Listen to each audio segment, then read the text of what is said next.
ശാന്തി. നമ്മളെപ്പോഴും പറയും ഒരു റിലേഷൻ എന്ന് പറയുമ്പോൾ A relation is giving and taking of love, light and energy എന്നാണ് പറയുന്നത്. സ്നേഹവും പ്രകാശവും ശക്തിയും പങ്കുവെക്കപ്പെടുന്നതിന് പേരാണ് ഒരു ബന്ധം എന്ന് പറയുന്നത് തന്നെ. പലപ്പോഴും എന്തെങ്കിലും ഒരു ചെറിയ കാര്യം ഉണ്ടാകുമ്പോഴത്തേക്കും നമുക്ക് ഒരാളോട് കുറച്ച് അനിഷ്ടം തോന്നി, അഥവാ അവർ ചെയ്തൊരു കാര്യം ശരിയല്ലെന്ന് നമുക്ക് ഫീൽ ചെയ്തു. ഇങ്ങനെ എന്തെങ്കിലും ഒരു നെഗറ്റീവായിട്ടുള്ള ഫീലിംഗ് മനസ്സിലേക്ക് വരുമ്പോഴേക്കും സ്വാഭാവികമായിട്ടും ആളുകൾ ചെയ്യുന്നൊരു കാര്യം, എന്നാൽ പിന്നെ അവരോട് ഞാനിനി സംസാരിക്കാനില്ല, എന്നാൽ ഇനി ഞാൻ അവരോട് മിണ്ടാനില്ല. അവരെ കാണുമ്പോൾ പറയും, സംസാരിക്കും, എല്ലാം ചെയ്യും.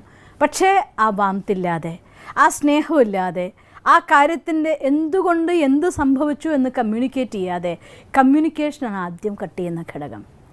നിങ്ങൾക്കറിയോ, ബന്ധം നന്നാവണം എന്നാഗ്രഹിക്കുന്നുണ്ടെങ്കിൽ തീർച്ചയായിട്ടും നമ്മൾ ഒഴിവാക്കേണ്ടതും ഈ ഒരൊറ്റ ഫാക്ടറാണ്. എവിടെയാണോ ബന്ധം നന്നാക്കണമെന്നും ഒന്നിച്ചു പോകണമെന്നും നിങ്ങൾ ആഗ്രഹിക്കുന്നത്, അവിടെ പരസ്പരം അറിയുക എന്നത് വളരെ അനിവാര്യമാണ്.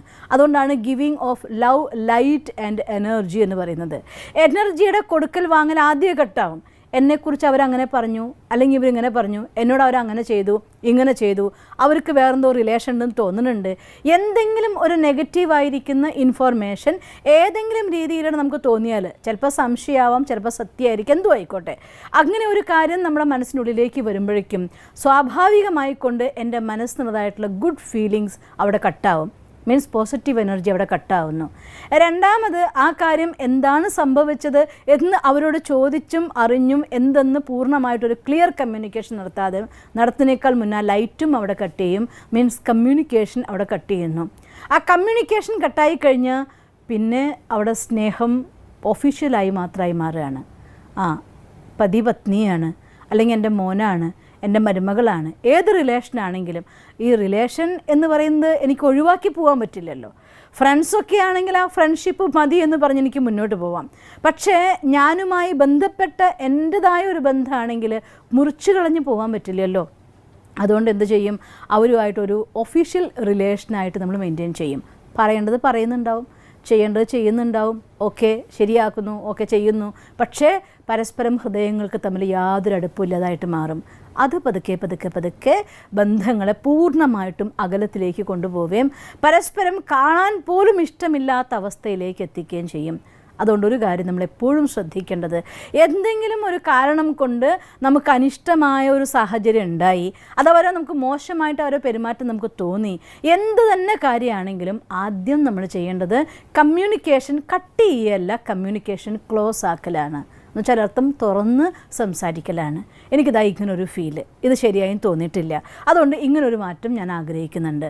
നമുക്ക് ഒരാളോട് പറയുന്ന സമയത്ത് നമുക്ക് നമ്മുടെ ആശയം അവരോട് തുറന്ന് പറയാം, അവർ തുറന്ന് പറയണം എന്നത് നമുക്ക് ആഗ്രഹിക്കുകയും ചെയ്യാം. അതുകൊണ്ടാണ് ക്ലാരിറ്റി ഒരു റിലേഷൻഷിപ്പിൻ്റെ ക്രിയേഷന് അഥവാ ബോണ്ടേജിന് ഏറ്റവും ആവശ്യമായ ഘടകമായിട്ട് പറയുന്നത്. ഈ രീതിയിൽ എന്താണോ നമ്മുടെ മനസ്സിലുള്ള കാര്യം അത് അവരായിട്ട് സംസാരിക്കുമ്പോൾ, അഥവാ നമുക്ക് തോന്നിയ കാര്യം അവരോട് പറയുമ്പോൾ രണ്ടു കൂട്ടരും അന്യോന്യം തുറന്നു പറയാൻ തയ്യാറാണെങ്കിൽ തന്നെ ആ ബന്ധം അവിടെ തകരില്ല. ഇനി അഥവാ നമ്മൾ അറിയാതെ പോലും നമ്മുടെ കയ്യിൽ നിന്ന് മോശമായി സംഭവിച്ചിട്ടുണ്ടെങ്കിൽ, പലപ്പോഴും ഞാൻ കാണാറുണ്ട് ഈ റിലേഷൻഷിപ്പ് തകരാന്ന് വെച്ചാൽ കുടുംബത്തിൽ ഭാര്യ ഭർത്താക്കന്മാർ അകന്നു പോയിക്കൊണ്ട് ഡൈവോഴ്സ് വരെ എത്തുന്നത് എന്തെങ്കിലും ഒരു ചെറിയ കൊച്ചു കൊച്ചു കാര്യങ്ങൾക്കുള്ളതായിട്ടുള്ള സംശയമാവാം ചിലപ്പോൾ, അല്ലെങ്കിൽ തെറ്റിദ്ധാരണയായിരിക്കാം. പറഞ്ഞ ആൾ പറഞ്ഞ വിധത്തിലായിക്കൊള്ളുന്നില്ല, എടുത്ത ആൾ എടുത്തിട്ടുണ്ടായിരിക്കുക. ആ കേട്ട കാര്യത്തിന് അവിടെ മനസ്സിനുള്ളിൽ സൂക്ഷിച്ചു വെച്ചു. പതുക്കെ പതുക്കെ ഒരു പുഴു ഒരു പഴത്തിനുള്ളിൽ കടന്നു കൂടിയിട്ടുണ്ടെങ്കിൽ പതുക്കെ പതുക്കെ ആ പഴം മുഴുവൻ അത് കേടാക്കി കളയും, ആ പഴം തിന്നാൻ കൊള്ളാത്തതാക്കി കളയും.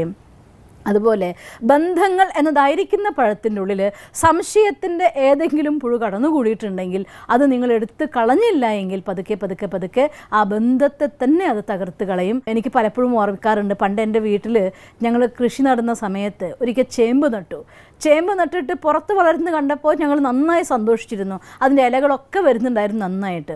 ഒരു ദിവസം അമ്മ പറഞ്ഞു, മോനെ ആ ചേമ്പ് ഇങ്ങ് പറിച്ചോ, നമുക്കിന്ന് വൈകുന്നേരം ചായയ്ക്ക് അതുകൊണ്ട് ഒരു പുഴുക്കുണ്ടാക്കാമെന്ന് പറഞ്ഞു.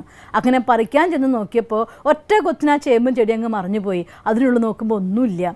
കാരണം അത് ഏതോ ഒരു പെരിച്ചാഴി വന്നിട്ട് അതിനെ മുഴുവൻ തിന്നു തീർത്തു അത്രേ.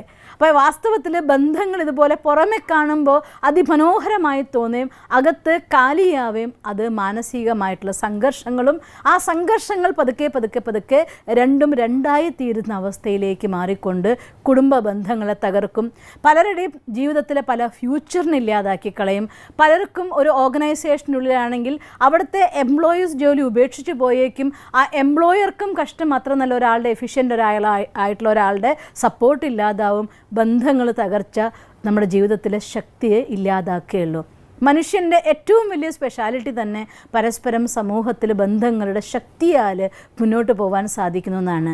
പക്ഷേ ഈ ബന്ധങ്ങളെ ഊട്ടിയുറപ്പിക്കാനുള്ള ഏറ്റവും പ്രധാന കണ്ണിയാണ് ലൈറ്റ് അഥവാ കമ്മ്യൂണിക്കേഷൻ. എന്താണോ നിങ്ങളുടെ മനസ്സിലെ ഫീലിംഗ് അത് നിങ്ങൾ മറ്റുമായിട്ട് പങ്കുവെക്കാനും ആ പങ്കുവെക്കുന്നതായിരിക്കുന്ന കാര്യത്തിന് അന്യോന്യം അണ്ടർസ്റ്റാൻഡിങ്ങിനുള്ളതായിരിക്കുന്ന ഒരു സ്ഥിതി ഇതില്ലെങ്കിലാണ് ബന്ധങ്ങളെല്ലാം തകരുന്നത്. അതുകൊണ്ട് എന്തെങ്കിലും ഒരു ചെറിയ പിണക്കം തോന്നി, ഒരു വിഷമം തോന്നി, നമ്മൾ പ്രതീക്ഷിച്ച ഒരു പ്രതീക്ഷ നടന്നിട്ടില്ല, അല്ലെങ്കിൽ ഞാൻ അവരെന്നോട് ഇങ്ങനെ കെയർ ചെയ്യുന്നു വിചാരിച്ചു, അത് കെയറിങ് നടന്നിട്ടില്ല, അവരെനിക്കത് തരുന്നു വിചാരിച്ചു തന്നിട്ടില്ല, ഞാൻ മറ്റൊരാളോട് പെരുമാറിയാലും അവർ നമ്മളോട് പെരുമാറിയാലും നിങ്ങൾ റിലേഷൻസിനെ നന്നായി കൊണ്ടുപോകാൻ ആഗ്രഹിക്കുന്നുണ്ടെങ്കിൽ ഇത് ജീവിതത്തിൻ്റെ ഒരു നിയമമാക്കി നമ്മൾ മാറ്റിയിരിക്കണം.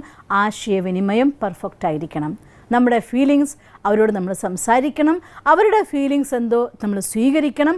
അതുകൊണ്ട് ഇമോഷണൽ അക്കൗണ്ട്സിന് ഒരു ജഡ്ജ്മെൻ്റ് ഇല്ലാതെ നിങ്ങൾക്ക് സ്വീകരിക്കാൻ സാധിക്കുമെങ്കിൽ ബന്ധങ്ങളെ വളരെ നന്നാക്കി കൊണ്ടുപോകാൻ സാധിക്കും. ഈ കൊച്ചു കൊച്ചു കാര്യങ്ങൾക്ക് വേണ്ടി ഫാമിലി കോർട്ട് വരെ പോകേണ്ട ഒരു ഗതികേട് ഒരിക്കലും വരില്ല. അത് അന്യോന്യം മനസ്സിലാക്കാനും തിരുത്താനും തയ്യാറുള്ള ഒരവസ്ഥയിലേക്ക് മാറ്റാൻ സാധിക്കും. അങ്ങനെ നിങ്ങളുടെ ബന്ധങ്ങളെല്ലാം എന്നും സുരക്ഷിതത്വമായിട്ടും ശക്തിയായിട്ടും നിങ്ങൾക്ക് പ്രവർത്തിക്കാൻ സാധിക്കട്ടെ എന്ന് ഞാൻ ഈശ്വരനോട് പ്രാർത്ഥിക്കുന്നു. ഓം ശാന്തി. ഞങ്ങളുടെ യൂട്യൂബ് ചാനൽ സബ്സ്ക്രൈബ് ചെയ്യൂ. നോട്ടിഫിക്കേഷൻ ലഭിക്കുന്നതിനായി ബെൽ ഐക്കൺ ക്ലിക്ക് ചെയ്യൂ. ഒപ്പം ഞങ്ങളുടെ ഫേസ്ബുക്ക്, ട്വിറ്റർ, ഇൻസ്റ്റാഗ്രാം പേജുകൾ ഫോളോ ചെയ്യൂ. നന്ദി.